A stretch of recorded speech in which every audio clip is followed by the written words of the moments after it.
जय हिंद दोस्तों। अभी आपने देखा 14 जुलाई को उत्तर प्रदेश में जो लोकसभा इलेक्शन में बीजेपी की करारी हार हुई है उसकी समीक्षा बैठक थी। दोस्तों ये समीक्षा बैठक तो केवल नाम की थी। इस बैठक में लगातार बीजेपी के नेता एक दूसरे पर ब्लेम लगाते दिखे, एक दूसरे की कमियां गिनाते दिखे, एक दूसरे पर आरोप लगाते हुए दिखे।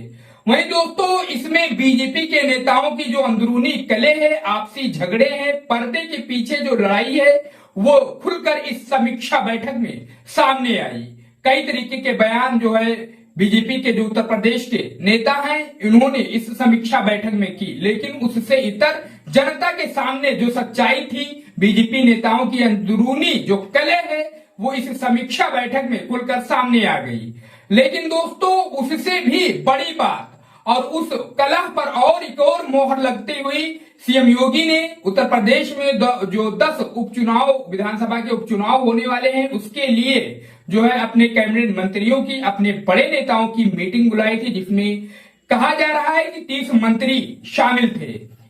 इन मंत्रियों की फहरिस्त में दोस्तों बड़ी चौंकाने वाली बात है कि दोनों डिप्टी सीएम का नाम नहीं है और ना ही वो इस बैठक में शामिल हुए। दोस्तों ये बड़ी खबर है उत्तर प्रदेश की राजनीति से, खासकर बीजेपी में जिस तरीके से इस वक्त उठापटक का दौर चालू है, लगातार जो है कई तरीके की बयानबाजी उत्तर प्रदेश की राजनीति को लेकर हो रही है। इस पूरे घटनाक्रम पर दोस्तों हम आपको एक विस्तृत रिपोर्ट इस वीडियो में बता रहे हैं कि आखिर ये जो अभी जल्द का मामला है, जो 30 मंत्रियों की बैठक थी सीएम योगी ने उसकी अध्यक्षता की, उसमें दोनों डिप्टी सीएम आखिर क्यों गायब रहे।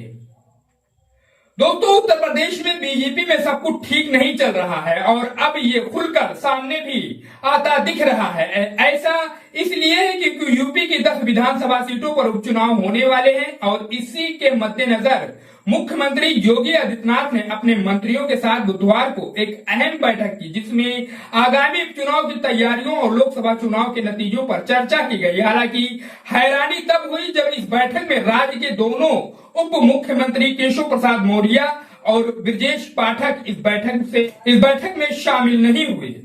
बैठक खत्म होने के बाद तो जो है स्वतंत्र देव सिंह ने मीडिया से बाहर आकर बातचीत की। उन्होंने बताया कि ये बैठक संगठन नहीं बल्कि सरकार के मंत्रियों की थी। ऐसे में ये सवाल और भी गहरा हो जाता है कि इस बैठक में दोनों डिप्टी सीएम आखिर क्यों शामिल नहीं हुए, वो भी तब जब ये चर्चा खूब जोरों पर है कि यूपी बीजेपी में फिलहाल सब कुछ ठीक ठाक नहीं चल रहा है। दोस्तों इसके अलावा मीडिया रिपोर्टों में सूत्रों के हवाले से ये भी बताया कि उपचुनाव के लिए मुख्यमंत्री योगी आदित्यनाथ ने अपने 30 मंत्रियों की एक टीम तैयार की है। दोस्तों पिछले दिनों 16 मंत्री थे जो सीएम योगी आदित्यनाथ ने उनको जिम्मेदारी दी थी 10 उप विधानसभा चुनाव को जिताने के लिए, लेकिन अब इसको डर कहिए या भय कहिए या हार के डर से कुछ भी कह लीजिए, अब इसकी संख्या बढ़कर 30 मंत्रियों की हो गई है। दोस्तों बड़ी बात यह है कि इस टीम में भी दोनों डिप्टी सीएम केशव प्रसाद मौर्य और ब्रजेश पाठक किसी का भी नाम शामिल नहीं है। सीएम योगी ने किसी भी डिप्टी सीएम को इस टीम में जगह नहीं दी है। ऐसे में यूपी की सियासी गलियारों में सवाल ये भी उठने लगे हैं कि क्या राज्य में सरकार बनाना संगठन की लड़ाई क्या राज्य में सरकार बनाम संगठन की लड़ाई शुरू हो गई है? क्या राज्य सरकार में जल्दी ही कोई बड़ा फेरबदल होने वाला है? क्या उत्तर प्रदेश सरकार के नेतृत्व में कोई बदलाव हो सकता है? सवाल कई हैं दोस्तों, लेकिन जवाब के लिए थोड़ा अभी इंतजार करना पड़ सकता है। तब आप ये जान लीजिए कि आखिर ये सब कैसे और क्यों शुरू हुआ, इसका कारण क्या है। दोस्तों दरअसल मंगलवार शाम दिल्ली में बीजेपी अध्यक्ष जेपी नड्डा के साथ डिप्टी सीएम की करीब घंटे भर चली मुलाकात के बाद राज्य में सरकार बनाम संगठन विवाद और गहरा गया। दोस्तों मीडिया सूत्रों के मुताबिक हालांकि पार्टी सूत्रों ने कहा कि आगामी उपचुनाव में बीजेपी की रणनीति और हाल के लोकसभा चुनाव में पार्टी का खराब प्रदर्शन बैठक का एजेंडा था, लेकिन राजनीतिक हलकों में चर्चा है क्योंकि पिछले 48 घंटों में केशव प्रसाद मौर्य की जेपी नड्डा के साथ ये दूसरी बैठक थी, इसलिए लगातार यूपी की राजनीति गरमाई हुई है। दोस्तों इससे पहले डिप्टी सीएम ने 14 जुलाई को नड्डा से मुलाकात की थी, तब उन्होंने लखनऊ में राज्य कार्यकारिणी की बैठक ली थी, जहां योगी आदित्यनाथ, केशव प्रसाद मौर्य और उप मुख्यमंत्री ब्रजेश पाठक और लगभग 3500 प्रतिनिधि, जिसमें पार्टी के मौजूदा विधायक और सांसद और सभी लोकसभा चुनाव में हारे हुए सभी उम्मीदवार शामिल थे। इसी दिन पहली बार सरकार बनाम संगठन का विवाद खड़ा हुआ था। बैठक को संबोधित करते हुए केशव प्रसाद मौर्य ने कहा कि कोई भी सरकार संगठन से बड़ा नहीं होती। उन्होंने आगे कहा कि पहले मैं पार्टी का कार्यकर्ता हूं, फिर डिप्टी सीएम हूं। खबरें के मुताबिक मौर्य ने जोर देकर कहा कि सरकार और सभी मंत्रियों, विधायकों और जनप्रतिनिधियों को पार्टी कार्यकर्ताओं का सम्मान करना चाहिए। बैठक के तुरंत बाद उन्होंने एक्स पर एक पोस्ट डाला, जिसमें उन्होंने यही बात दोहराई, संगठन सरकार से बड़ा है, कार्यकर्ताओं का दर्द मेरा दर्द है, संगठन से बड़ा कोई नहीं, कार्यकर्ता ही गौरव है। दोस्तों, केशव प्रसाद मौर्य की पोस्ट ने सवाल खड़े कर दिए, क्योंकि कुछ राजनीतिक जानकारों ने कहा कि ये बयान पार्टी कार्यकर्ताओं के बीच असंतोष को कम करने के लिए था। हालांकि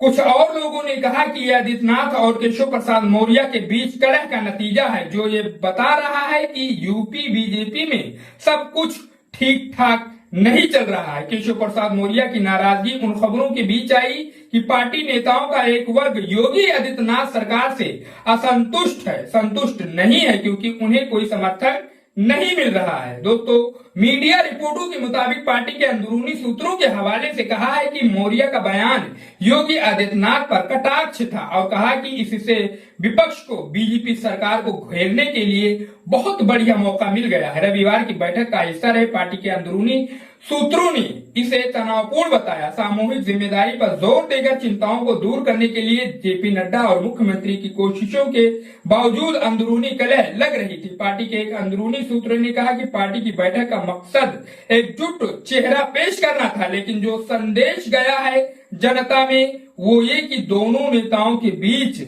गहरी और बड़ी दीवार खड़ी हो चुकी है।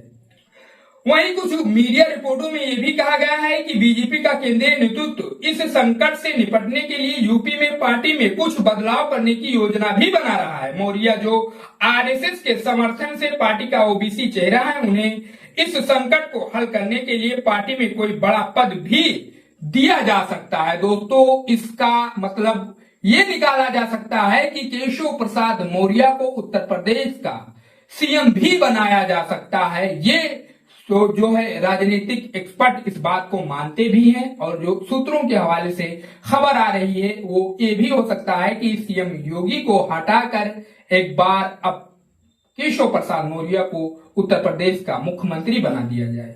वैसे दोस्तों, जिस तरीके से इस वक्त बीजेपी नेताओं की अंदरूनी कलह, अंदरूनी झगड़े, पर्दे के पीछे की जो लड़ाई चल रही है वो अब खुलकर जनता के सामने आ रही है। दोस्तों, इसका असर क्या पड़ेगा आने वाले उपचुनाव पर और आने वाले विधानसभा 2027 के चुनाव पर, इस बारे में आप अपनी राय हमें कमेंट बॉक्स में जरूर बताइए। वीडियो अच्छा लगा हो तो चैनल को जरूर सब्सक्राइब करो, वीडियो को शेयर करो, मुझे सपोर्ट करो। मिलते हैं नेक्स्ट वीडियो में, तब तक के लिए जय हिंद, जय भारत।